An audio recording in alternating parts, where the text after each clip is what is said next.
Good evening, everybody. This is your Commander Starfleet, Steve Perlman. I'm joined tonight with Lieutenant Russell Camp, U.S.S. Battleborn, and Associate Producer of the After Dark and AMA, Lieutenant Colonel Angelis, MAU 131, Aide-de-Camp to the CS, and Admiral Jeff Higdon, comms of Starfleet.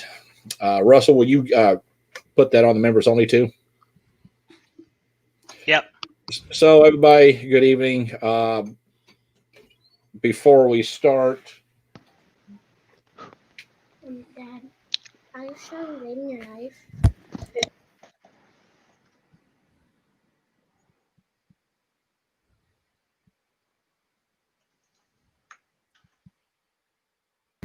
sorry, my daughter needed me.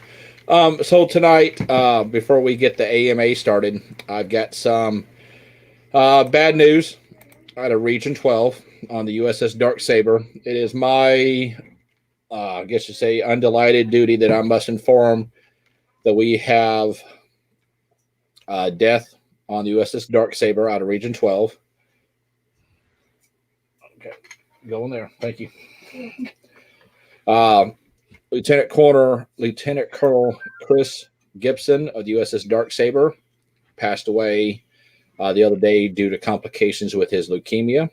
So we share our thoughts and stuff with the crew of the U.S.S. Dark Saber and their commanding officer, Colonel Mike Calhoun. And we have a little video in honor of Lieutenant Colonel Chris Gibson.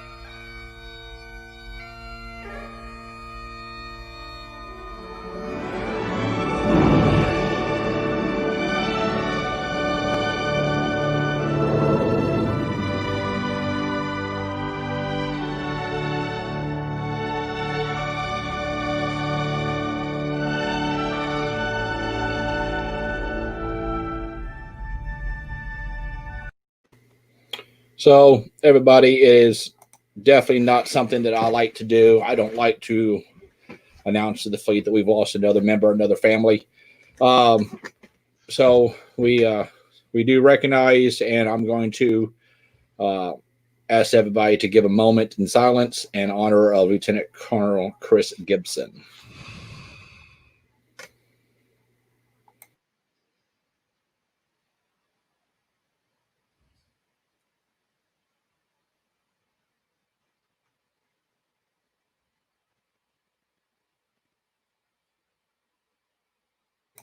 All right. Thank you, gentlemen. So tonight we're going to open up the AMA. If anybody has any questions, we have the Aide-de-Camp, Chief of Communications, and the Associate Producer of the AMA and the After Dark. So if you guys have anything you want to add, discuss, now's the time.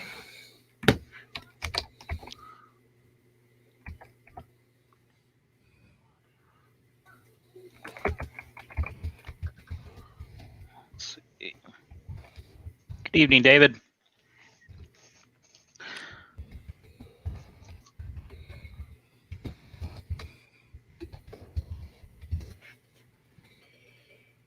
Good evening to everybody. Charles, Shay, David, Charles, Mary, Steve Thomas, Lauren White, David, Elizabeth. Thank you all for coming on. So if you guys have questions or anything, always welcome. This is the time to ask. What have we got? How is the badge design going? Asked David Shorey. I hope I got that right. Yeah, actually you did. So everybody, we have until June 6th to design a comm badge that you would like to see used by SFI.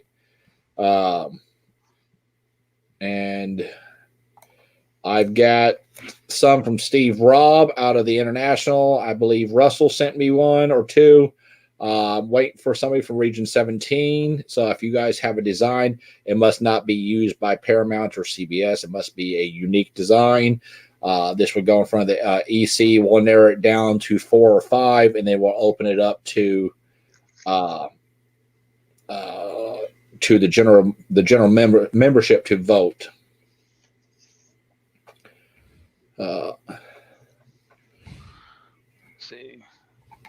Let's see.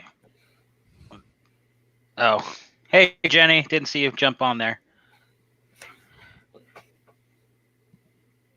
The question now is for Jeff. What are the procedures to submit to the communique, or does it have to go through your chain of command? No, it doesn't. You can send it directly to the editor, Dennis Rayburn, at starfleetcq at gmail.com. That's the best address to send it at. The next due date is about a month and a half away, July 15th. And get it in, get it while you can. And we're looking for all sorts of articles. I'd like to see a lot on chapters, to tell you the truth. Maybe history of chapters and stuff like that. Pictures, we're always accepting. So just send it to that address. So somebody asked me how the R20 Virtual Summit went. It was awesome. They did a wonderful job. So I guess now will be. No, I won't announce it yet. So yes, it was a wonderful idea. We are kicking around an idea of having a mini IC, a virtual one. Mary Kane, who's the IC committee chairman, I hope they are diligently working on that. We are going to have a virtual final mission, obviously, because we won't have. I don't think we're going to have anybody there per se to do it in November. I'm not for sure. So we'll go from there. Is there anything new on the IC 2020? Is it still on virtual, or do you think it might be canceled? Eric Johansson. So Memorial Day weekend, Baycon had a virtual con. As of right now, it's still tentatively scheduled for November 6th, 7th, and 8th. Now that may change. I don't know. We're going to announce the annual awards probably first week of August. So be looking for that. By the way, Mary is asking me June 15th or July 15th. That's corrected, June 15th. So you got a half a month to get your articles, pictures, graphics, whatever in.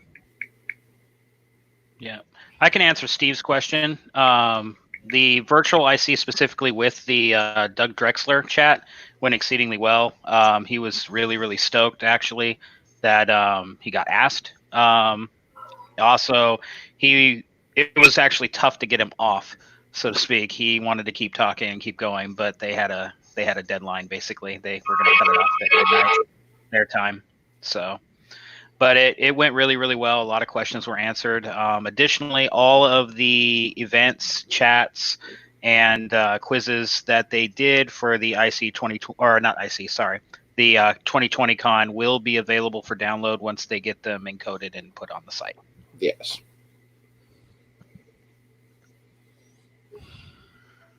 Yeah, so my understanding is they had about 70 people for the Marine Corps muster. And I believe, if I'm not mistaken, that's like the biggest that they've had, I think, any region. Is that true?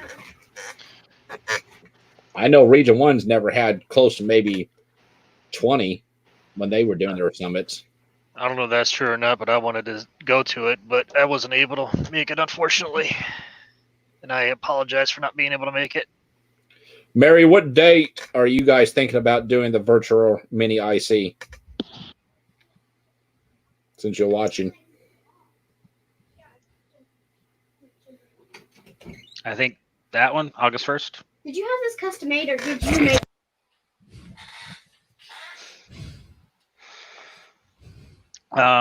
And to answer your question, Jeremy, I know I replied in the comments, but for anybody asking, the requirements for the comm badge pretty much is like the commander said, just no design elements used by CBS Paramount other than the Delta. So the Delta's free game, but like the Delta with the command star or the science eye or the engineering or spiral, any of that type of thing, we cannot use. Also, the bar, the ovals behind, those can't be used.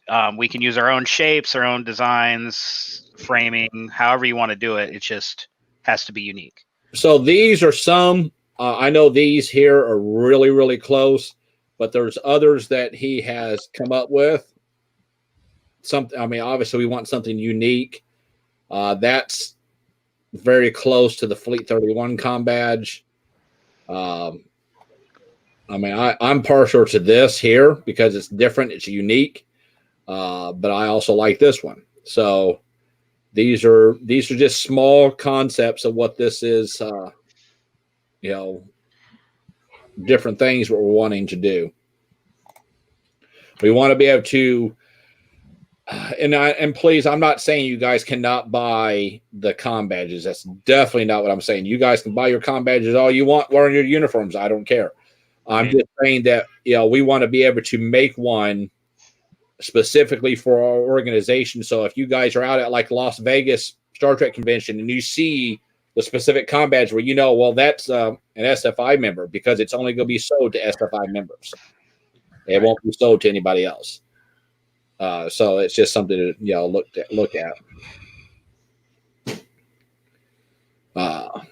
Linda said that we used to have some large ones when in person when I was doing the R1 summits. That's also been many moons ago. Just kidding. Love you, Linda.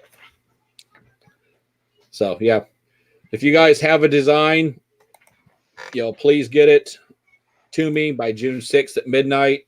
We'd love to get as many as we can so we can take them to the EC. We vote on them and we'll get a bunch of them together. We'll put them out there for the membership. And whichever one has the most votes will of course will be the official comm badge, and we'll even make it where it'll be a logo where we can put it on our manuals and different stuff. We want to try to get away from copyrighted material, so designing something specifically for us is the way to go. So hello to James Reed, a good friend of mine. Lauren White, another good friend. Steve Thomas, Sam Black, always good to see you. Jason Tierney from Canada, good to see you. It's always lovely to see my good friend Linda, our CFO of Starfleet, on. She can, you know what's funny though, Jeff? She can make the AMAs and the After Dark, but she can't make the other meetings. Ooh. God, gotta love her though. It's okay. Da, da, da. So yes, 20 years, give or take. Yeah.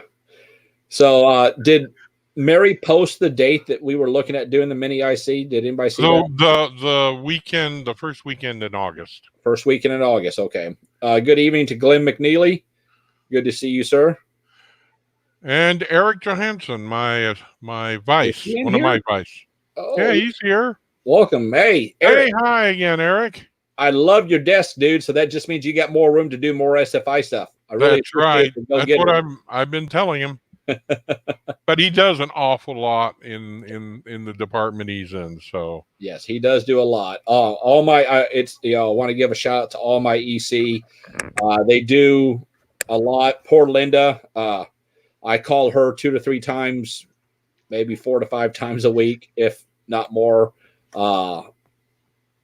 She does an awesome job for everything she does. Operations is really kicking ball. They're doing that. Comp ops is doing the best they can. They're getting everything going. So I mean, it's a big shout out to that. Big shout out to the VCS for putting up with me and getting a lot done as well. So it's great when you have a good team, you can get anything done. So I appreciate that. And of course, I can't forget my friend Jeff, who was my first contact when I moved to Region 12. he brought me on his staff. He didn't know me from a hole in the ground, but I started up the MedCom department, ran it successfully during his term.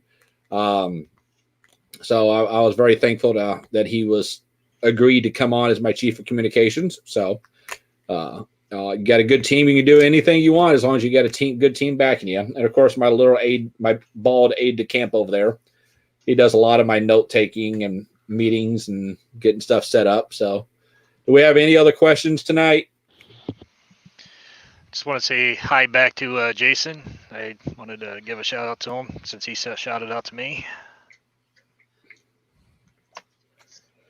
I have to agree, Jason. Linda is the best. Yes, she is. Yeah. I see. So is Mary, for that matter. I see someone on. Hey, Mike. Just throw it out there to anybody in Region 3 in the San Antonio greater area. The Tarvos is having the food drive. It is back on. It is set. If you go by their webpage or Michael's page, you can find the link to that and go and join it. Mike, is the 501st still going to be there, or is it just us now?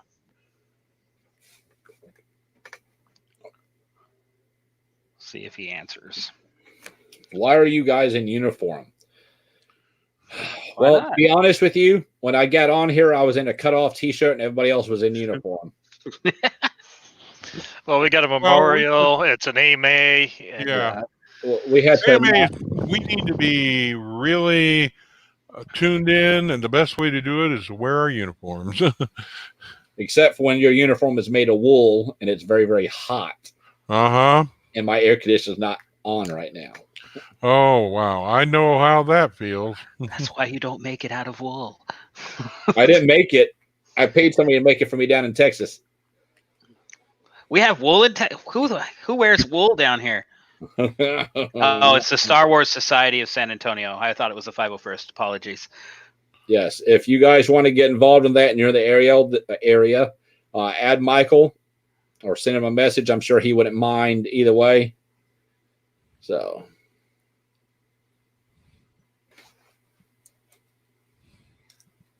Oh, okay. Not yet, Steve. Not yet. Soon. Very soon. What's he talking about? Said, glad you're not in the Monster Maroons. Yeah. I wish I had one, but unfortunately, I can't afford to get one. Not a good one. We'll see. The other thing with the event for the food drive is we're requesting that people show up in uniform. So. Okay, so Jenny, hey, I'm wearing the Fleet 31 uniform. Yes, I'm aware that I'm wearing the Fleet 31 uniform. But here's the thing. You guys did not patent it, so I can wear it when I want. I'll go to the laundromat in it. I'll go to my doctor's office. You know what? I actually went to my kid's school when I gave her gold pips and her certificate. I was in my Fleet 31 uniform. They actually took pictures of me and put me in the yearbook. Nice. Well, it's not every day that your 9-year-old who, you know,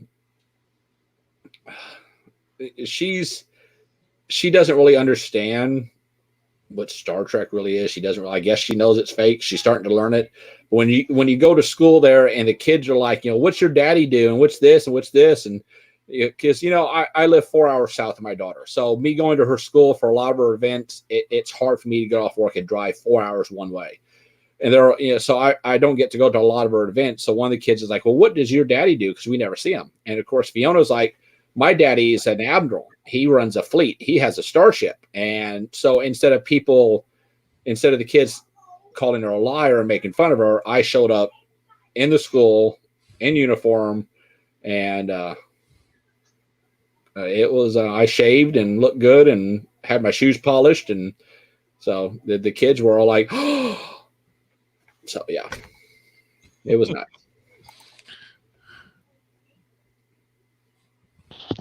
I bet you were Santa Claus that day, just about, without the gifts. Are we bringing somebody else on? You only thought you could be rid of me. Uh-oh. You only thought you could be rid of me. That's the Texas uniform, the Scotty vest and a T-shirt. Hell yeah. Hello, Abby. So, do we have any other questions now? We have a board member on, so if you have complaints and stuff you want to voice to a board member, now's your time. Yeah, right here. So now you can see his facial reactions instead of an email. Hey, it's really fun to hide behind that email. I'm not gonna lie. It gives you a little time to, oh god, what was that? Word crafted a little bit. Steve has a good question here. Are there any sources for tailors, seamstresses who can make uniforms from patterns?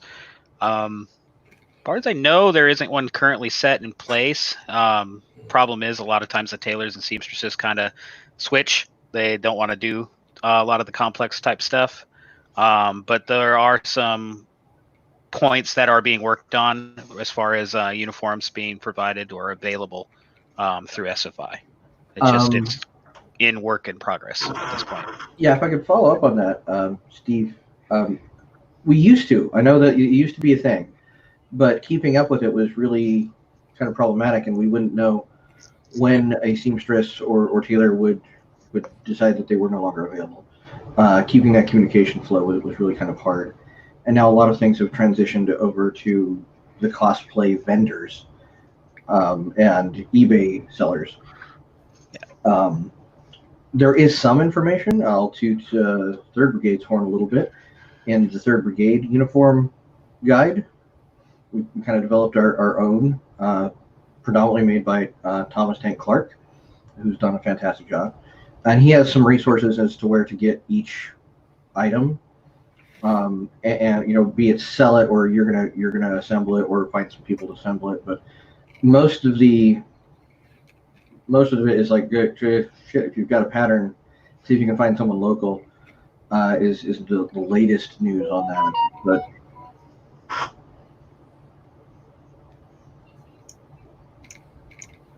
I know for me, like the best point is like I'm having Monster Maroons made up, and I got in contact with a specific person who I saw their Monster Maroon. And I said, "That's an awesome Monster Maroon. Where did you get that made?" And he's like, "Well, my XO made it." And he's not really a tailor. That's not his job, but he does a really good job. So I'm waiting to see if he'll actually take the commission. But a lot of it just comes from that. You just got to find the people that have what you're looking for and ask them where they got it more than anything. Yeah, Jenny says it's a good thing there. Join the Star Trek cosplay group on Facebook. Yeah. A lot of resources there. Hey, look, Russell, you see that? She finally contributed to something good. Mm-hmm. I mean, she does have kind of a question. I will ask kind of the question. We don't really have anybody from Comp Ops here, but maybe it can be passed along. One thing I have noticed, Jenny's noticed, and quite a number of other people have noticed is the Moodle is exceedingly slow. Okay, it's almost impossible to do some things. No, one AMA without the Moodle, guys. Just one. I know what the issue is. We have to get it off Site 5. We're working on that. Comp Ops is getting some bids. My understanding is, as soon as we get some bids and we can get it approved, then we will transfer everything off Site 5, and we will throw Site 5 out the airlock with a torpedo up its rear end. So we'll get it done as quickly as we can. Oh, somebody's waving at Jeremy. Waves to Jeremy. No, it's just my brigade OIC. It's fine. it's just it. How you doing, Ed? Hope all is well. What's up, Mr. Tunis? Glad to see you're doing a little well. So do we have any other questions? Or should I bring Hooper on? Oh, it's all right. Hooper's on here. Jeremy's on here. You know it'd be a good night. Wait, have you seen him today? No, actually, I haven't heard from him today. Then that's risky. Hello to the Chief of Operations, Jonathan Simmons. Abby, since you missed it, hi. Gumby's on? No, Abby, not Gumby. Oh, Abby. Abby Turner. Oh. Hey, Gumby. He is a possible future Starfleet member. Yes, Rob, that is. They are working on that literally right now. to get the SFMC Okay. Academy onto Moodle. So yes, we'll talk about that. Okay, since everybody wants to bring up the Moodle. Oh, okay. So we've got Comp Ops is working with Shane Russell on the general staff. They are getting that. They're getting the PDFs uploaded, and as soon as that's done, they'll announce and everything we have. Because now we only have 2 academies. Originally, we had 3.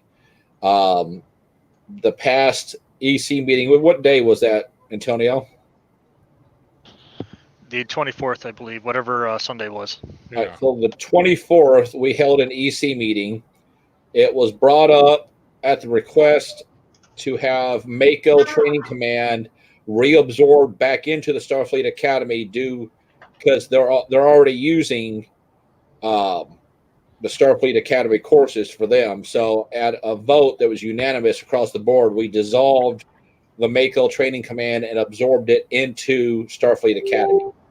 So now we have the Starfleet Academy and Starfleet Marine Corps Academy. But yes, everything will be on there as quickly as possible. Mike, were you on here when we did the thing for him at the beginning? I don't believe so.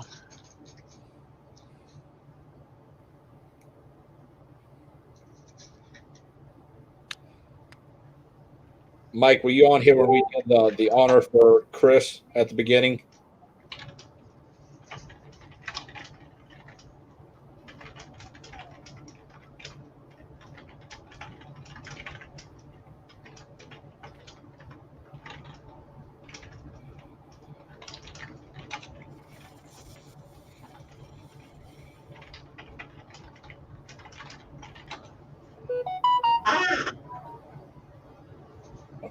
Oh, there was a question scrolled by earlier from Elizabeth. I'm going to try to make it on Sunday for pre-commissioning, and I'm trying to get that paperwork routed in time for that.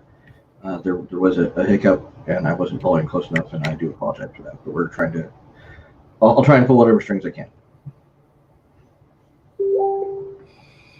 You're welcome, Mike. Yeah.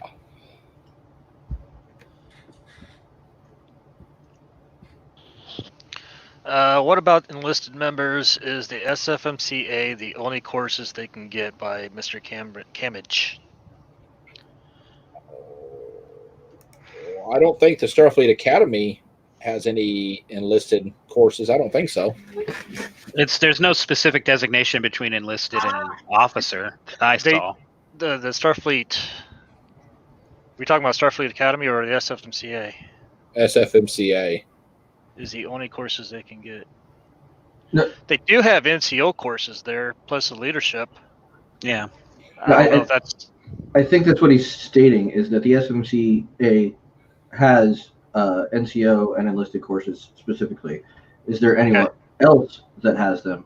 I don't believe that SFA has enlisted specific courses. I could be wrong. There's a whole lot of them. So not that I've ever seen. Linda's question, is the Monster Black still the former SFMC uniform? No. We have several. We have so many. The former uniform is what Lieutenant Colonel Angelis. I hope he has pants on before he stands up. I have pants. I'm not in complete uniform, but I am wearing pants. They're like hammer pants. But, you know. The uniform that is going away is the parachute pants. pants. And the top for that is this one. The Monster Blacks are still an official formal uniform. Just not the new formal. We're adding more that are more accessible and off the shelf.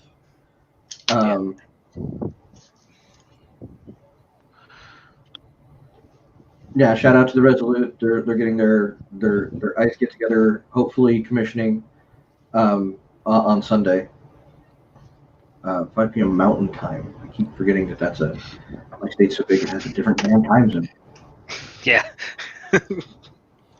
There you go, guys. SFI courses do not include enlisted courses, only the SFMCA. That's a pretty authoritative. I remember there was there was a similar question being asked about that the other day on Facebook. I think we were all in agreement. We were just wording ourselves differently. And is it still true that only the Marines currently entertain warrant officers? There's no fleet equivalent. Is that still true? I don't know if Mako has any warrant officers, but I know the SMCA is, the SSMC is the only ones that do have warrant officers right now. Versus the fleet. Wow, you guys are like Air Force, like the only ones without warrants. Shame. I thought they were going to add them warrant back. officers are existed in the since wooden ships existed. So I grew up Air Force, so it's always funny that we never had warrant officers. It's not a. Oh. So we're like the only service that doesn't really entertain warrant officers. Well, I guess that's not true. I thought the Air Force has warrant officers and their color was green. Incorrect.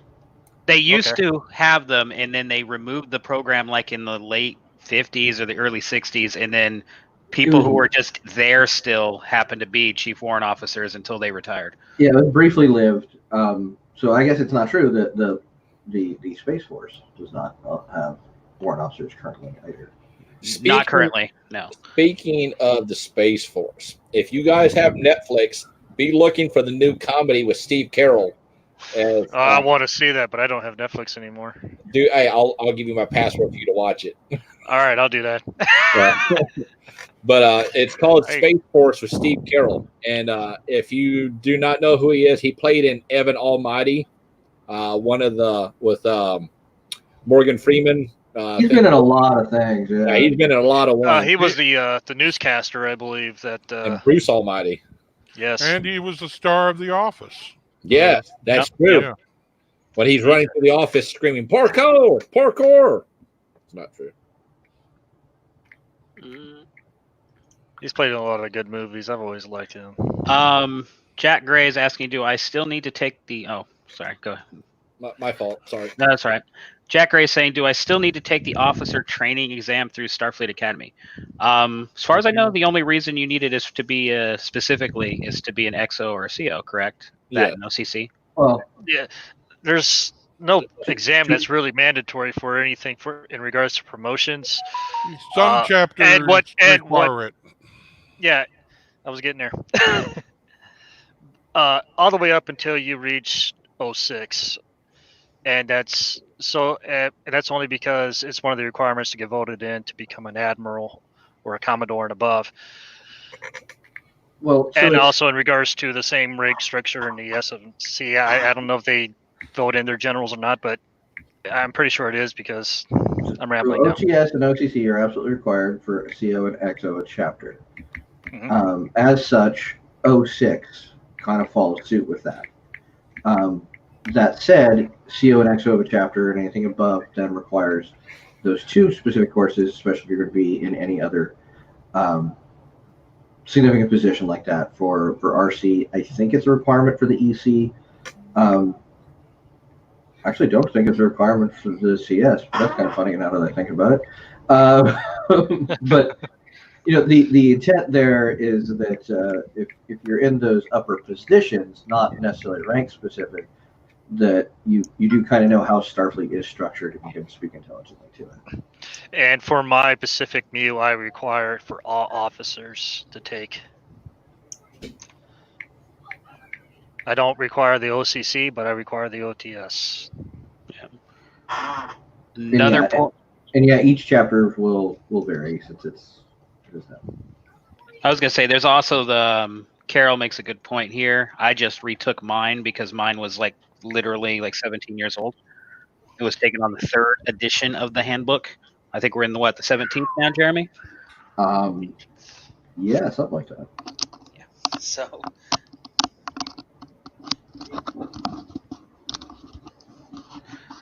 So yeah, and there was definitely some large changes that I noticed from that. Oh yeah. It's always good to go back through, and refresh yourselves with the latest standard operating procedures and roles and all kinds of stuff that changes.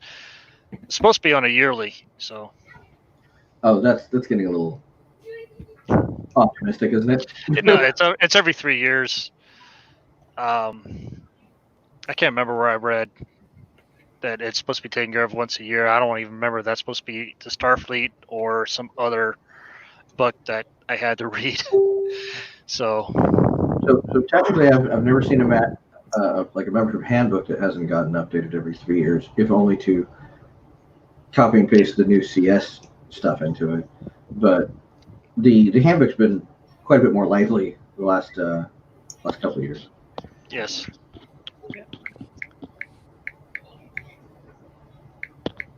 Vulcan Academy of Science. Oof. Yeah, and that's another one I forgot about. Some courses in the Starfleet Academy do require OTS. Mostly it's OCC in the Flag Officer School, but I think there are a couple other ones floating around in there. Oh, it's for just course prerequisites? Yeah, they're just a prerequisite. You have to have okay. OTS to take the course, but there's not many of them. They're few and far between. I think I've only run into one or two other than OCC and Flag.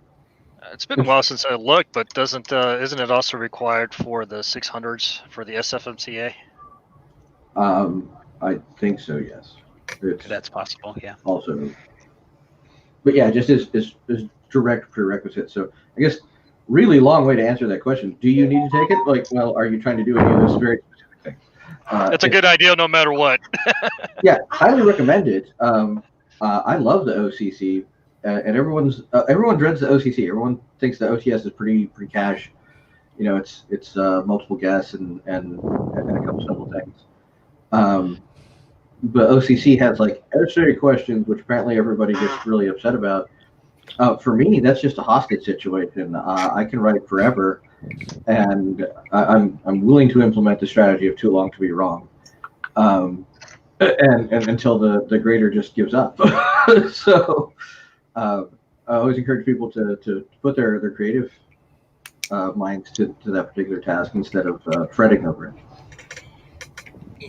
Mike Tripp, welcome, sir. So, like some of the things we do on the Constellation, to be an officer, an ensign and above, I require my officers to have OTS done and complete. Now, the only thing Starfleet requires is OTS, OCC for the XO and XO and CO. But to be an officer on my chapter, I require everybody to be a minimum of an OTS, and once you become a department head, you're required to do OCC. Because if something happens and I need to, the XO gets sick and he has to go and leave, I need to place somebody in there, and they have to be, compliant.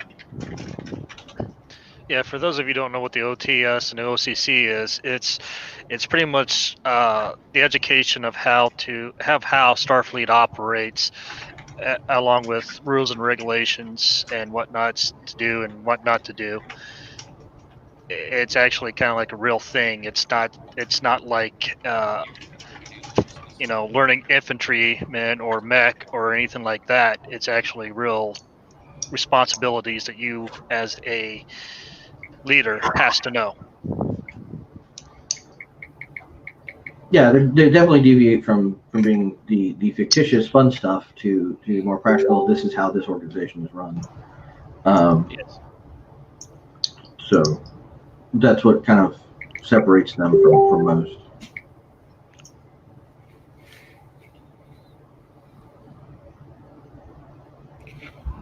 Yeah, John, like on my old ship, and I think Battleborn too, doesn't OCC required for commander or higher? It is. Yeah, so it's. I think we let people go to either O2 or O3 before requiring OTS, just that initial foot in the door as an officer, since everyone in Trek is an officer. But yeah, to make commander, it was kind of like we took the inspiration from Troy when she was taking her commander's test. That was the cutoff. You had to go take that test. Yeah. Yeah, I like how Sam puts it, the sausage making courses. Yeah, that's what we need. Excellent. Yeah.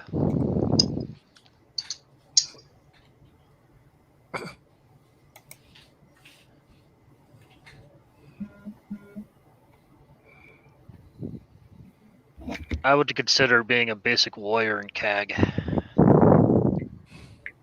I was You looking see a at that basic before. warrior or a basic lawyer? Warrior with a W. No. Willy Wonka. I don't know. The lawyer is more scary. We had the Klingon lawyer. I thought about becoming a That was lawyer. canonical. I mean, So I just got a message I on was Facebook this close to thinking about becoming a lawyer. asking me if Starfleet will ever authorize chapters being formed as Klingon vessels, Romulan vessels, Bajoran. Why does it have to be strictly Federation? I thought they were. so like in Ever, the answer is of course we used to.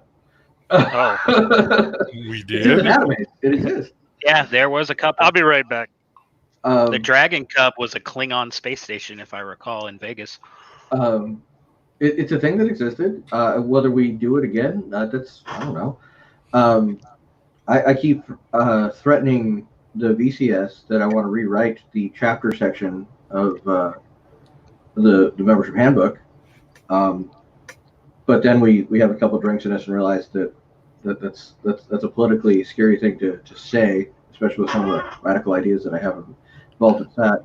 So, Mike Tripp, if you're watching and you want to come in Starfleet, I will make it happen and give you a Klingon vessel. Or we could do that, you know. Somehow, some way, we'll make it happen. We can use that one they use in STO, the Klingon Federation hybrid. But it's too confusing. It's ugly. Just Yeah, think it's about ugly. it, guys. But Anything is possible, okay? I mean, look, I'm Fleet Admiral, so anything is possible. you got to contend. You can contend with Alex and Sarah. That's you can do that. Bet I'll do it. Don't worry. Like it's gonna happen. Definitely, as a board member, I would support rewriting it to incorporate all of Star Trek fandom. I know there was a question previous that was put when Battlestar Galactica was getting on board. Do we want to incorporate Starfleet to be like all the space navies? And Starfleet declined. But I think all of Trek is still probably within our purview. Understanding those are probably going to be kind of one-offs. Probably not the bulk of things.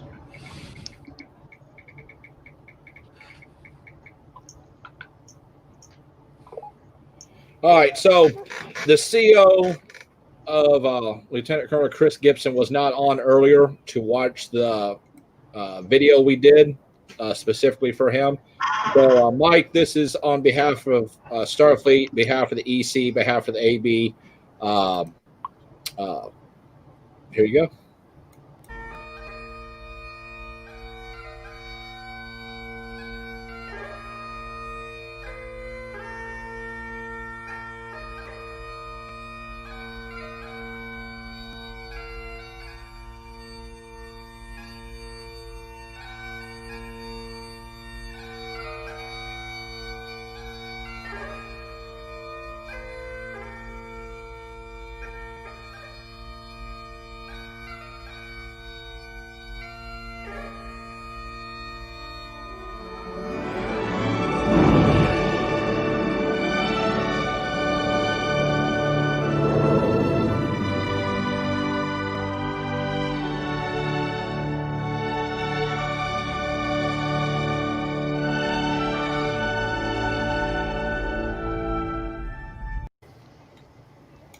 So, Mike, we started cutting the onions. Yeah, Mike, I know it was. I know it's hard to lose a chapter member. I've lost one, and her identical twin sister is still a member of my chapter. So, on behalf of the EC and on behalf, I'm sure Jeremy will agree with me. On behalf of the AB, you guys are on our thoughts. The whole fleet's with you guys. If you need anything, please make sure to reach out to us. We'll do anything we can. So this seems to be one of those things. I generally talk about this at our summits in Region 3. Doing honor guards and stuff is how I kind of got involved in Starfleet, oddly enough. I was supposed to be that guy that goes and teaches the Trekkies how to put one foot in front of the other. and I didn't know anybody. So when we do the like final mission details and play that particular piece, which sounds very different than any other, even though it's the same song, but that particular piece just, at first it's like, yep, it's geeky and we did it, and then as we grow and we're longer in this organization, and none of us seem to be getting any younger, as it turns out. It seems to be we do more and more of these, and like each one hurts a little bit more, I think, because we've spent more time with them, or at least I have from my beginnings. Like I said, it used to be doing like honor guard, like I would do for the U.S. military. You didn't know that guy either, and there was a level of, we were divorced from it. Here in SFI, everyone is family, and we do know each other quite well, quite intimately, and these ones just hurt. And I'm kind of glad we changed from the U.S. flag to the Starfleet flag for folding things. I think it makes it more personal.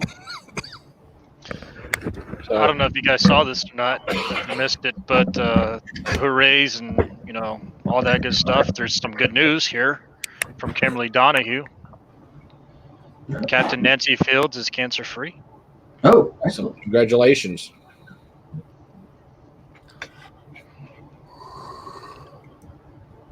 That's amazing. Good news. Praise God. And That's guys, like That's I a hard battle to fight. this is not something I enjoy doing. I've had to do this now twice in less than a month. But we will continue to honor our friends and comrades that pass on. I'll make sure that we honor them on the live show. We make sure that they will be included in the final mission and the Starfleet Memorial Wall. And I've already sent that off to Greg Mortensen to add him. Is DJ Allen talking to you at all, Steve Parmley? Right now, no. Oh, like not this moment, but in general. Usually. Okay. Because she was the one that kind of started the whole final mission ceremony. Oh, DJ O'Brien. I thought it said TJ Allen. No, not TJ Allen. O'Brien. No. I'm sorry. Mary's DJ. Mary's going to reach out to her because I know that, of course, she's not going to be able to go to. She already said she wasn't going to be able to go to Baycon. Okay. I just know the last time that she published the manual, it was with the U.S. flag folding technique, and since then we've gone to the I'm calling it the Canadian fold because that's kind of what we're following for a square fold with the SFI flag. I just didn't know if she was putting together a manual to help out with that. She said she was. Okay, I was just curious. We here when we try to do it, we just try and find the Canadian Guard and some videos and sort it out ourselves and try not to look stupid.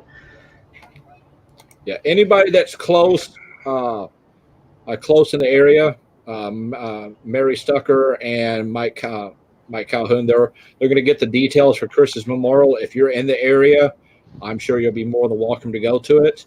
What area is that again? They are in Kansas, Missouri, I think it is. I think it's just Kansas. Kansas City?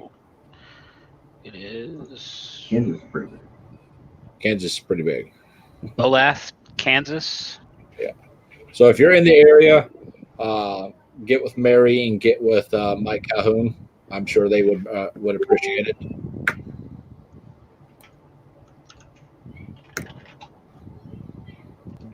So do we have any other questions tonight? I thought I saw one from Ed.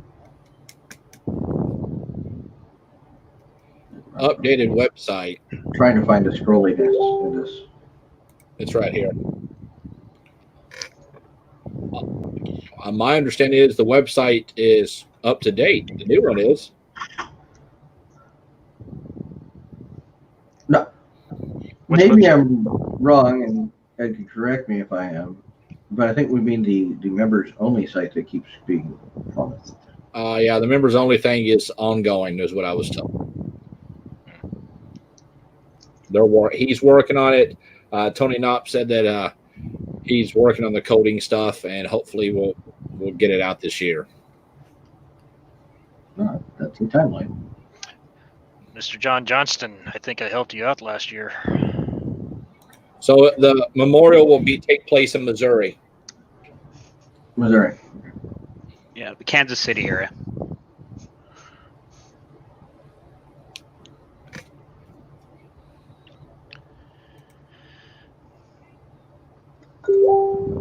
So I have to ask, Jeremy, is Ed a Civil War reenactor?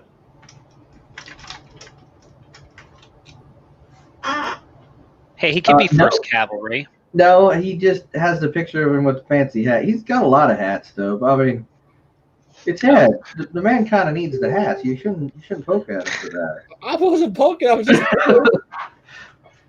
He's as bald as Antonio here.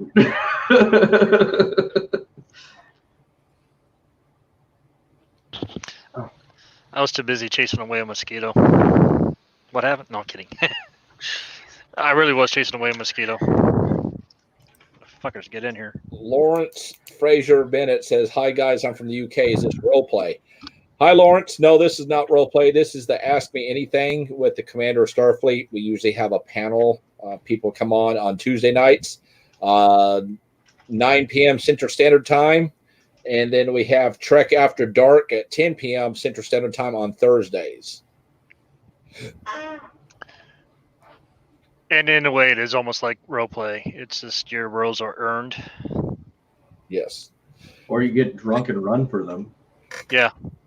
Yeah. There's elected, role playing too. We will look at one here. It's elected and earned. and another. And or. It is a Here. requirement to be the Commander of Starfleet. You must be shit-faced when you say, "Hey, I'm going to run," and then when you're sober, you're like, "Why? What did I do? What did I sign up for? Steve Thomas asked, "Steve, will the new Starfleet badge also become the new Starfleet logo?" It will be included on our manuals. And a lot of our, I mean, the chapters will be able to use it in their logos. The RCs will be able to use it on their logos if they choose to. It will not be mandatory, but it will be broadcasted all over everything SFI has. But at the same point, I don't think it's displacing the wreath and the Starfleet one, right? Mm-hmm. No. Yeah.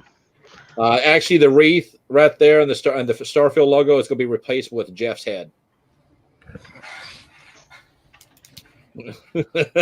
How about Jeff's hand? Might as well. No. We can put those in. You just have the hands wrapping around the face. or Jeff's size 15 size boot like this. My aircraft carrier size boots. Yeah. I remember the first time I seen him put his boots on, I'm like, dude, those are actually bigger than mine. How is that possible? And you had to help me put them on, if I remember. Yep, I wear a 13 Triple E, and his made mine look like kid shoes. And yes, I do have Steve Thomas's design. I've got that is saved in my email. So yes, thank you, Steve, for contributing. Actually, I have a couple drunken ideas here. Let's fire up. No. It's going to be great. Flying whiskey bottles and old-fashioned glasses do not constitute a logo. No. Those are the inspiration. That's not what I'm talking. Those are your muse. Got it. Yes. Got It's well, that's it. Now that you say it, a whiskey bottle behind a badge might not be too bad. It'd be honest. Starfleet is a drinking organization with a Star Trek problem. I wonder if anybody's drawing up some for the regions. Yes, maybe. I think Region 3 is heavy on that one. Hey, Texas is leading the alcohol consumption throughout the apocalypse. Paul Warkby from Region 15. Good evening, sir. Speaking of comm badges and replacements, I wonder if anybody's drawn the wreath with the comm badge around it. Are we able to make that? Would you stop stealing my idea?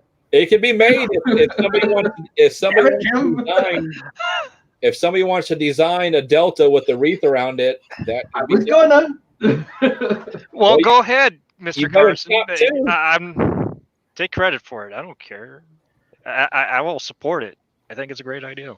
That's kind of what I said. Like, how do we implement our current wreath system, which is essentially morphed deltas in a Yeah, pattern. you can show him mine, Steve, so he can, so he knows what to avoid. What now? You can show him mine, so he knows what to avoid. Send it to me, and I will. I already. I'll just put him up. Well, dude, my computer crashed. Remember? Oh yeah, I forgot about that. Give me a second. Let me share screen on that one. There was one.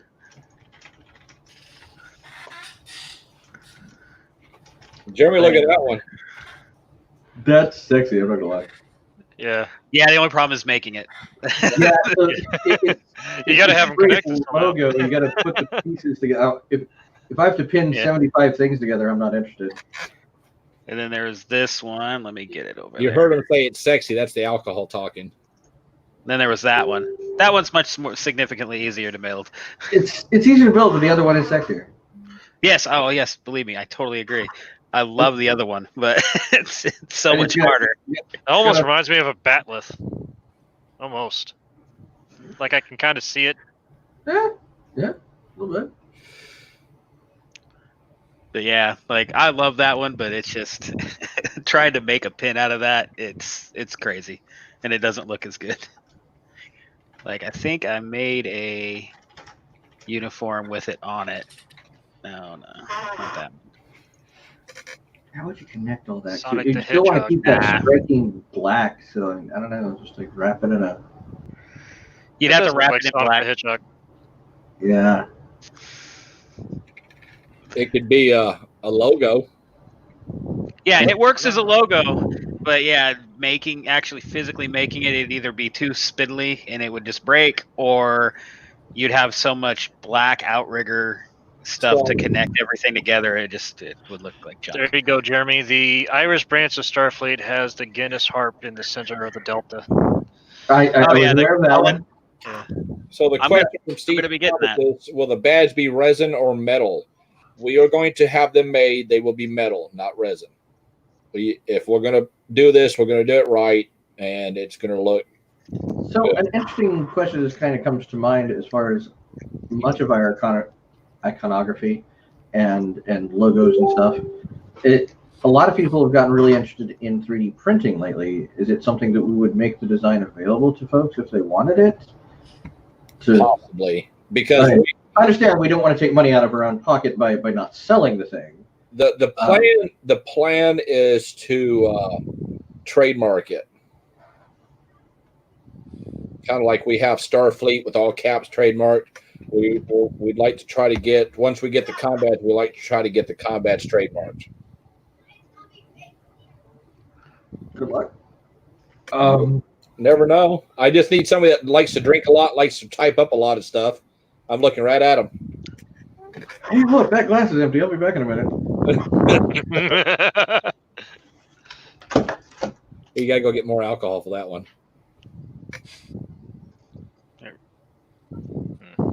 But yes, I do like that thing. The combat you just shown that's got the wreath that's separated. It would look good on a challenge coin. That's true. Something like that. Like it's great for a logo on digital press or something like that, but on the combat, it just doesn't really work. I've tried a number of different ways. Watching. He's here. Everybody be quiet. Dagger likes to drink a lot. Oh God. Here we go. He probably wasn't even watching. He just heard it. ESP. He's probably been in there the whole time. Probably. Mary Starker says, so we are working on making profit. So it will be offered through our quartermaster, and there's other stuff you can buy through the quartermaster, t-shirts, polo shirts, lanyards, other stuff. So it goes back into the organization to help with different fees and stuff we have to take care of. Officially, we can never do anything for profit. Yes, officially. Yeah. For as far as my understanding is once expenses are paid, our money goes to stuff like the scholarship fund and other charitable donations. So, and like Linda said, we try to make a small profit on our items to fund new items. Yeah, because there is setup costs and tooling fees, and especially with metal pins. to also consider. And a lot of times you don't ever recoup them unless you pay for them up front. So.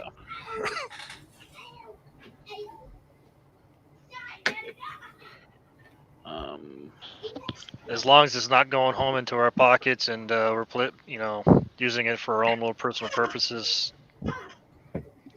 it would be considered nonprofit. Uh-oh. He's back, if I'll be quiet. Oh, yeah. It's all right. Hooper's here. The gig's up. You said something about drinking, so it was the Hooper signal, apparently. Yeah.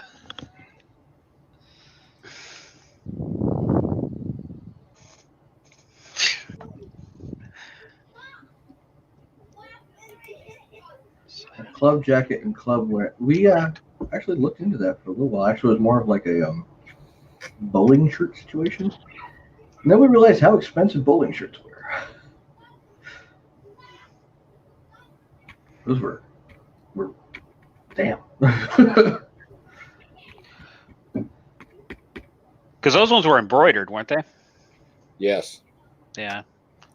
But see, the only problem is like the T-shirts that we bought for IC 2020 that we sent out, the postage was we Ouch. lost a lot of money on that.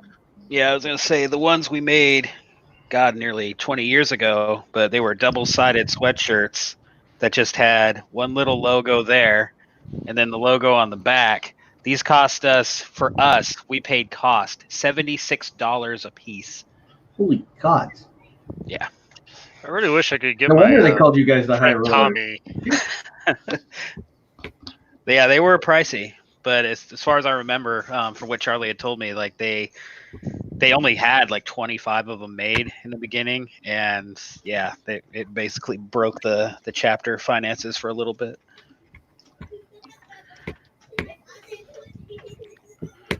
So what about new patches? I'm going to look at new patches as soon as I get the taxes done. I'm not going to order anything new for the quartermaster until everything is done and I know exactly how much I need to cut to the IRS. Yeah, patches definitely make sense, and then everyone can buy whatever polo shirt they want to slap that shit on. But we are going to get patches. We are going to do that. We're going to get challenge coins. We're going to do some other stuff. I don't know about shirts because we lost a lot of money. Like shirts are problematic, and you got to try and guess how many sizes of each you need, and yeah, it's rough. Actually, I just remembered we did pass one. It was much earlier on. I don't remember who asked it. I can't go back up to it, but someone did ask on the what's going on with the taxes. Is everything still going as planned? Everything's still going as planned. There's no issues as of right now. She's still filing the paperwork. It does take time. It's not something that can be done overnight, unfortunately, because keep in mind, she could be charging us several thousands of dollars for what she's doing. So she's doing this in her off time at home because during the day she has a CPA office and lots of customers. So she does this at home, but she's getting it knocked out.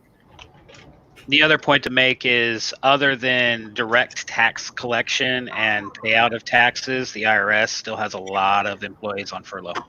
Yeah, so there's that delay as well. Well, I mean, we could submit the paperwork and I might find out 4 or 5 months later, hey, I need a $3,000 check for this. The whole world is slower today. Yeah.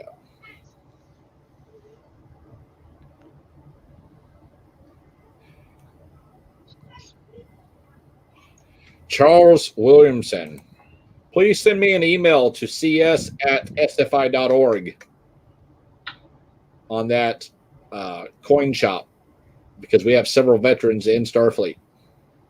A lot. Yeah, the shop that Region 3 has used since 2013 is a veteran-owned Navy chief that now has a coin shop, and she's been very competitive with everything. So I love supporting those kinds of things. Well, I just had a message from Brand Simpson. He said he posted it on the chat, but I guess I didn't see it. So he's working on possible print-on-demand shirts. Just FYI. So Oh, you might be able to say, "Hey, I need one shirt," and he could get it printed up and sent off to you. So that'll be an option to try to do that too. I got to pick the brains of my of a friend of mine. He was in charge of our band's merch, and he was We pretty don't need successful at it. We don't need any clown merch. We weren't clown. Well, Nah, dude, come on now. we were pirates. Yeah. We were a heavy metal band. We wasn't one of them, I don't know, kooky things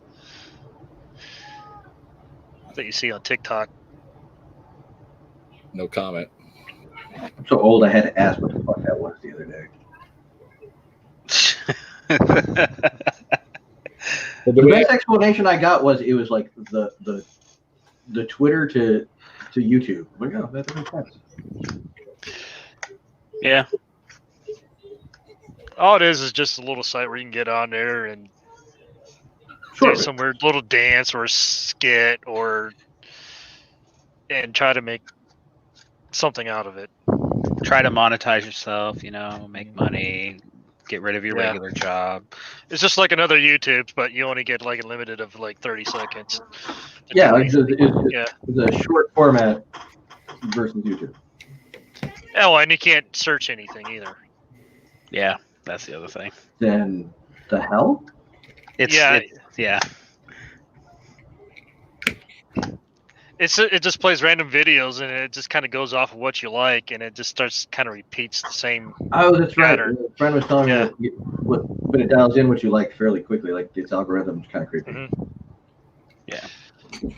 Yeah, there was I don't know what the facts are on this, but apparently there was a military officer at the United States who was trying to ban TikTok for all military personnel and DoD because there's no privacy restrictions. It's from some other country that doesn't follow our standards. So whatever you put on TikTok, it is literally out there for the entire world to see. As opposed to Facebook or YouTube or what? Yes. I mean, I don't know the factor of that. I read it. So I honestly, one of them people that knows, hey, if you read it on the internet, it doesn't mean it's true. But there was, I guess there was a hearing and stuff like that. There was a video. It looked pretty real to me. So. And then Disney comes along and says you have to open it up to all social media, and all of the supervisors cry. Oh wait, that was me. No, seriously, we were finishing blocking Facebook as like Facebook was becoming a big thing, and MySpace because it existed back then, and all of these things, YouTube because God, it eats up bandwidth.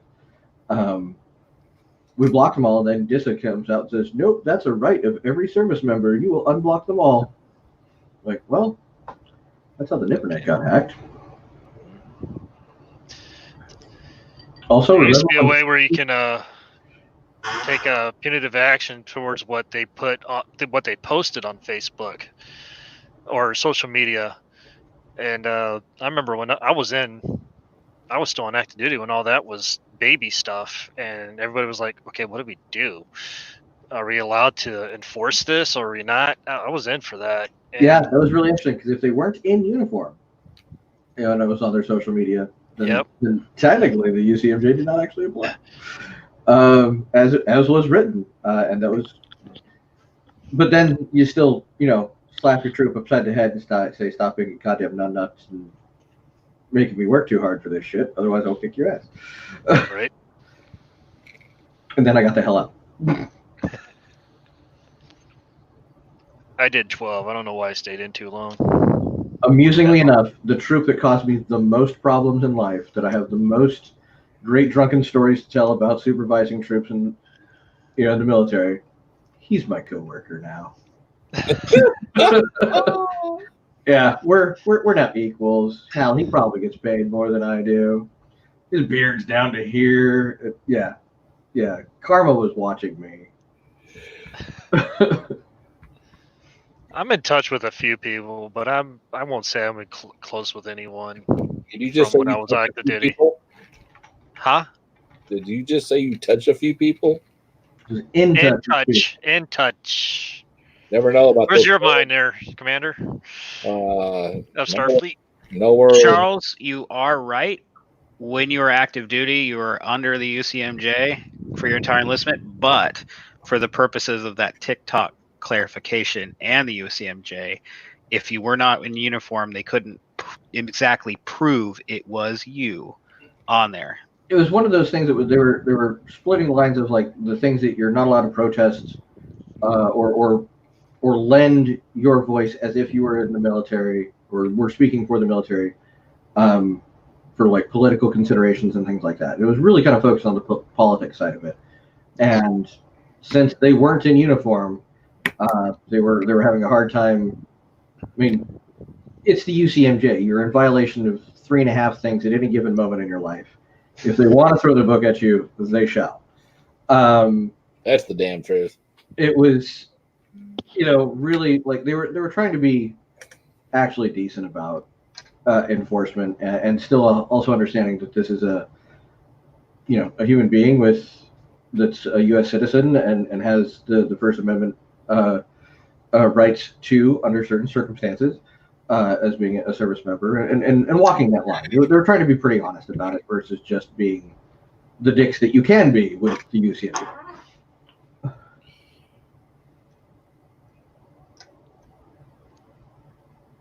Yeah, Oh yeah, totally the agree. catch-all article always applies.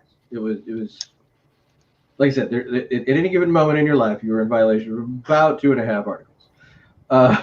Just like when you drive, it is literally impossible to uphold every single traffic law. Yeah, the UCMJ, it was fun navigating that for various definitions of fun.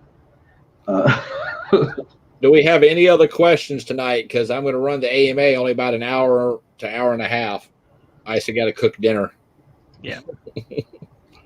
Or order dinner, I should say. Where do you live? It's 10 o'clock.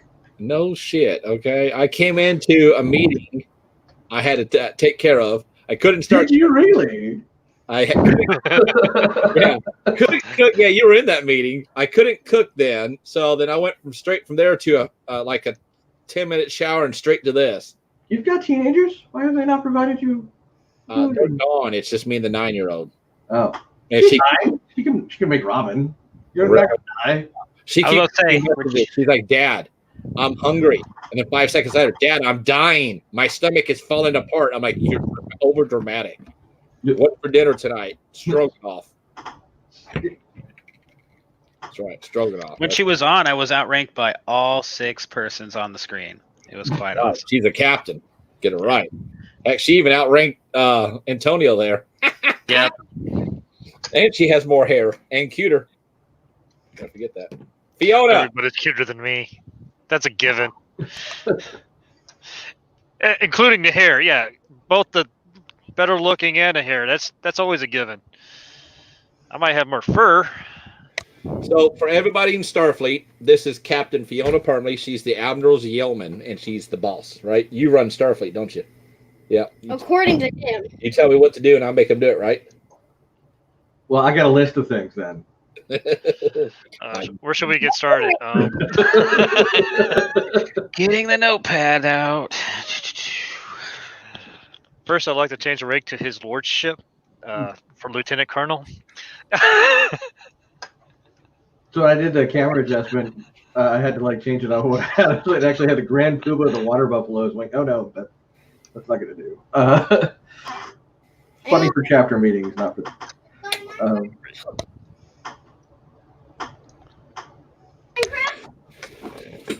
Good night, Miss Olsen.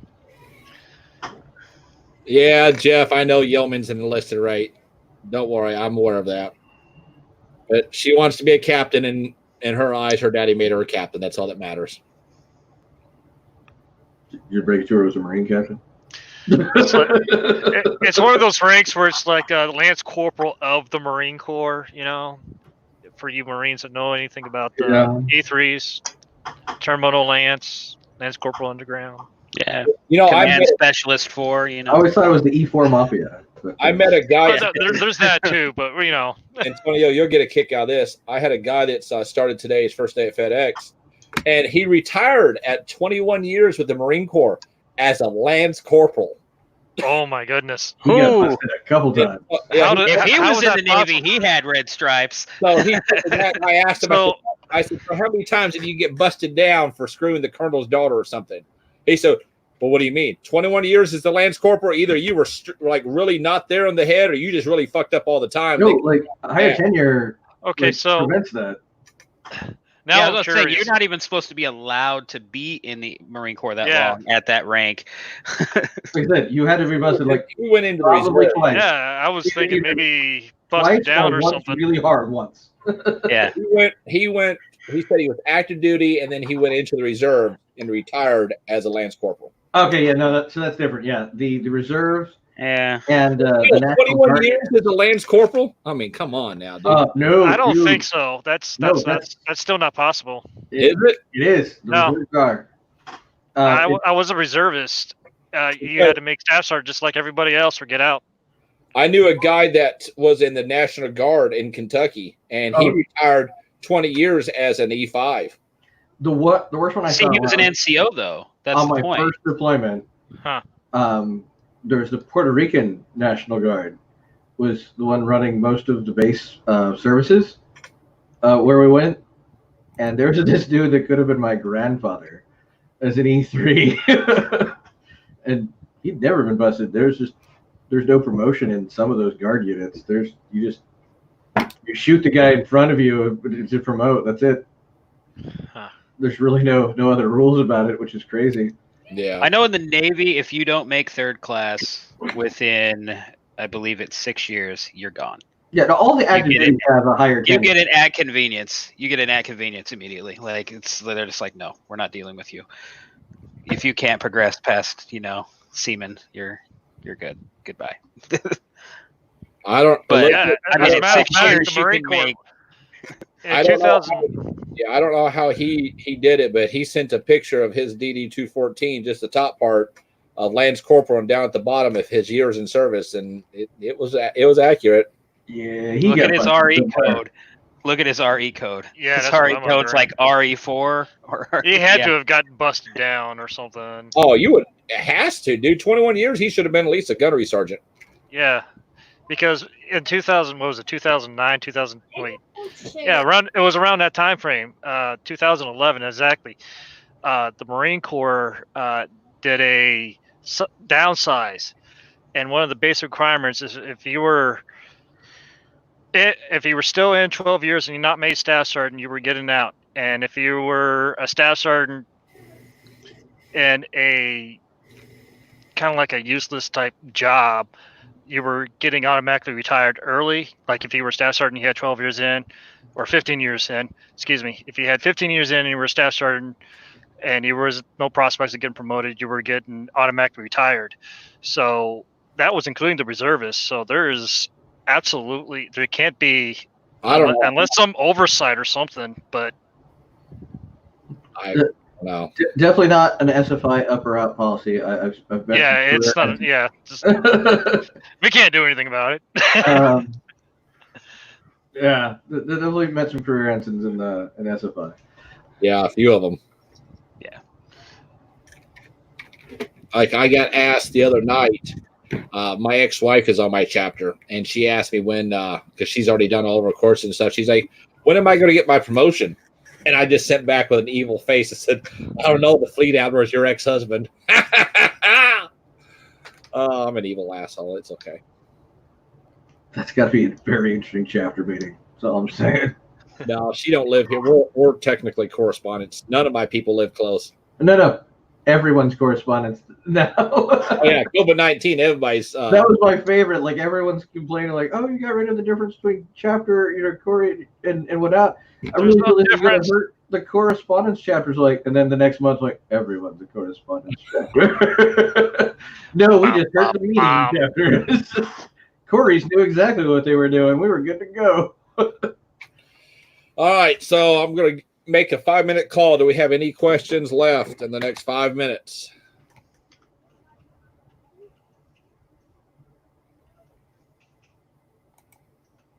5-minute last call for. I will say, I'm watching the Facebook as well. We have about a 90-second delay. Oh, okay. So Okay, so 5 minutes, 51, 5 minutes, whatever, 6 minutes. 6.5 minute warning. It's 5 minutes for them. It's like 6.5 for us. So Steve Thomas was talking about so that's a universal rank structure, and that's gonna irk a whole lot of chapters. I mean, not opposed to the discussion, but I'm in a position where I need to get votes to maintain my position, so I'm not sure how far I would go to writing that. Well, I know, like, on my experience with High Roller, the reason why we liked the fact that the fleet gave the ship individually the idea of rank is so, like, we didn't just have a ship full of commanders. And actually, I mean, again, we're an aging organization, 40 plus years old. How many ships don't have an admiral on them? How many ships don't have 47 commanders or a couple captains, or if they don't, they're the new chapters. Because like my chapter, we got 1 fleet admiral, 2 fleet captains, a captain, 3 commanders, and then like 102 new people. Yeah, it's Starfleet's a really weird thing when you get to be a fan org that's as old as we are. That perception of top heaviness is going to exist. Some of us are fucking old. Some of us have been in here since the beginning of time. Jeff. Yeah, no one's looking at him. No one's looking at the upper corner. No one. Yeah. All right. So tonight we were joined with oh my God, Marine Captain Russell Well, Camp. Lieutenant, I'm Marine Captain Reserve, so. Okay, whatever. Admiral Jeffrey Higdon, Chief of Communications. Is it Commodore now? Did you get promoted? Me? I've been Commodore for a while. Or Commodore or Brigadier General, whichever. Brigadier General. I wear this one because this one was the actual last Commodore pin from roddenberry.com. I'm that asshole. I got the last Tootsie Pop. Jeremy Carson, Region 3 RC board member, and Lieutenant Colonel Antonio DeAngelis. I do appreciate everybody coming on. And as always, live long and prosper.